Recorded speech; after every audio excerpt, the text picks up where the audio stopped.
Yo, Tom Fiddzy here with my review of Marvel's What If Episode 6. This one was what if Killmonger randomly turned up to save Tony Stark at the beginning of Iron Man. You know, when he was in the Jeep and he was like, "Can I take a picture, please?" That moment there, the moment where Tony Stark went from Tony Stark to being captured and becoming Iron Man. What if Killmonger turned up in that moment and stopped Tony from becoming Iron Man? He kind of instead kind of became more of a Justin Hammer and made the drones instead. But it was a little bit random and vague, just the Killmonger turn up. It was a really cool concept. It's great to see Killmonger again. I'm upset that Killmonger got killed off because he was a really good villain. Fingers crossed that he can maybe return. They have the afterlife stuff in Wakanda, so hoping that Killmonger can come back because he was a cool villain.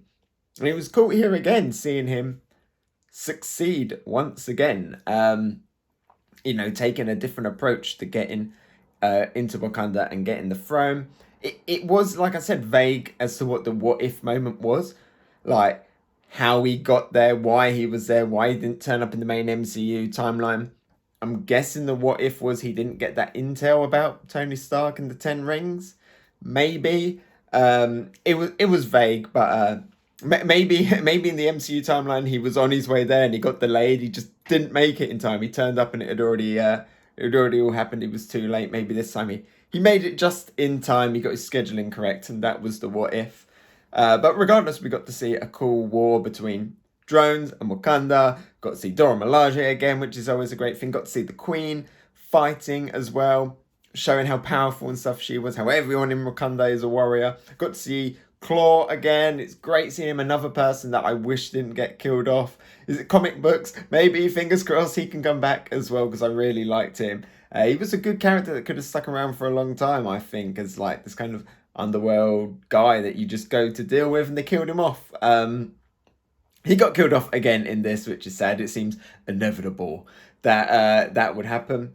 But this episode, it was fun. It ended again quite vague. It ended again in a place where it was just like, okay, well, the villains won. This is very much like a villain's story, which is something that we very rarely get in the MCU. Very focused on the villain. Villain won, and then it just kind of ended. And it was just like, okay, so we're going off again that, this could be something that we pick up again at another point. And they're just setting it up here. We got to see at the end that, heroes were still there. People will inevitably rise up to take on Killmonger, and new stories will branch out from there. But yeah, it was really cool, really interesting. I did notice in this one that the Watcher, he's, not just a silhouette now. He's starting to become a little bit more detailed.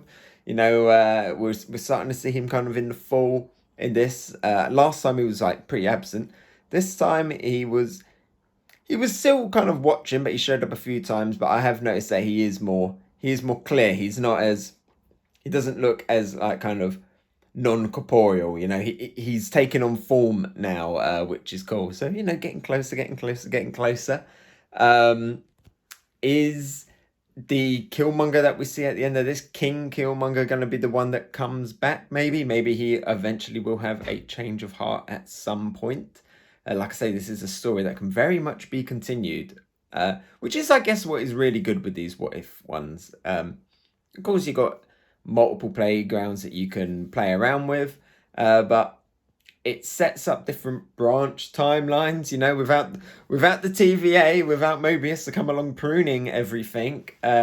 We're setting up branch timelines that we can continue to play in. And I would like to go back and play around in this one, because we had that great talk between Killmonger and T'Challa at the end, saying, it will always come back to get you, power not earned. So there's good opportunities to see more development in Killmonger there. That is another reason why I was so upset that he got killed off, because he's a character that has so much potential. He can have so much growth. You can really get down into some really interesting stuff with that character. Very much like another character that he very much reflects. Good old Vegeta from Dragon Ball. Let me go up here, because what I really liked in this little change of view up here. Here I am by the anime shelf. Check out all those cool characters. Katakuri there, what a hero. Killmonger mentioned in this, I like I like anime when he was designing the Gundam drones, and I thought that was really cool because you know, Michael B. Jordan obviously is a big anime fan as well, and his costume as Killmonger very much reflected this guy here, Vegeta, with the blue and like like the white kind of chest armor and the yellow bands and that on it.